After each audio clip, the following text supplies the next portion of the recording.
Justice Muzammil Akhtar Shabir साहब की spicy judgement आ गई है। नंबर नोट कर लें 2026 Lahore high court page 1143।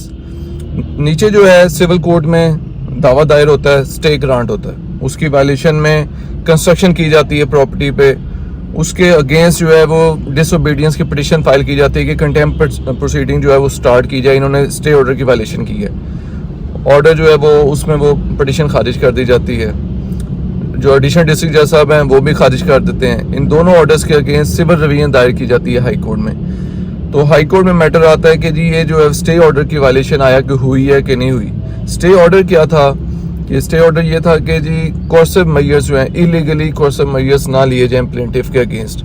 Plaintiff ने एक्चुअली उसका स्टांस ये था कि मैंने जो है इनसे प्रॉपर्टी खरीदी है डिफेंडेंट से, ठीक है, और जो है वहाँ पे मैंने मेरी वहाँ पे कंस्ट्रक्शन हुई हुई है, थोड़ी बहुत उसने कंस्ट्रक्शन की हुई थी, तो ये वो डिमोलिश कर रहे हैं, तो ये वो स्टे लिया था उसने। लेकिन स्टे ऑर्डर में लिखा था कि कोर्सिव मेजर्स जो है इलीगली अडॉप्ट ना किए जाएं। जैसा हमने साथ स्टे ग्रांट करते हुए ये भी लिखा था कि जी जो है कोई ओनरशिप का प्रूफ नहीं दिया गया कि जो इन्होंने ख़रीदी है इसे जगह, कोई एग्रीमेंट हो या कोई सेल डीड करवाई हो, ऐसी कोई चीज़ नहीं है। लेकिन इसका पोजेशन है, जिसकी हद तक पोजेशन की वजह से वो ये स्टे ग्रांट किया था।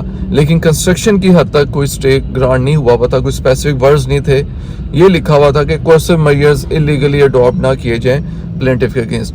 इसी वजह से नीचे दोनों अदालतों ने खारिज किया कि जी उन्होंने कंस्ट्रक्शन कर रहे हैं वहाँ पे, क्योंकि उनकी लैंड और भी है वहाँ पे, लेकिन जो है वो इनके पास ओनरशिप का कोई ख़ास प्रूफ भी नहीं था।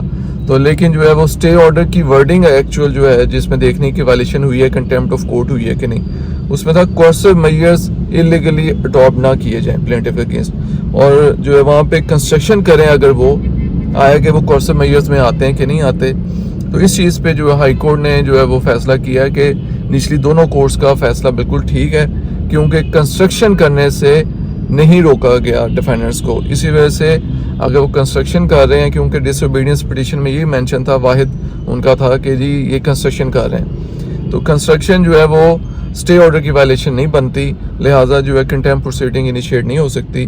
तो जो है ना एविडेंस रिकॉर्ड करने की इसमें ज़रूरत है, तो लिहाजा जो है वो ये दोनों नीचे जो ऑर्डर किए गए हैं बिल्कुल ठीक किए गए हैं। और ये जो सिविल रिवीजन थी हाई कोर्ट में जो दायर की गई वो भी खारिज कर दी गई।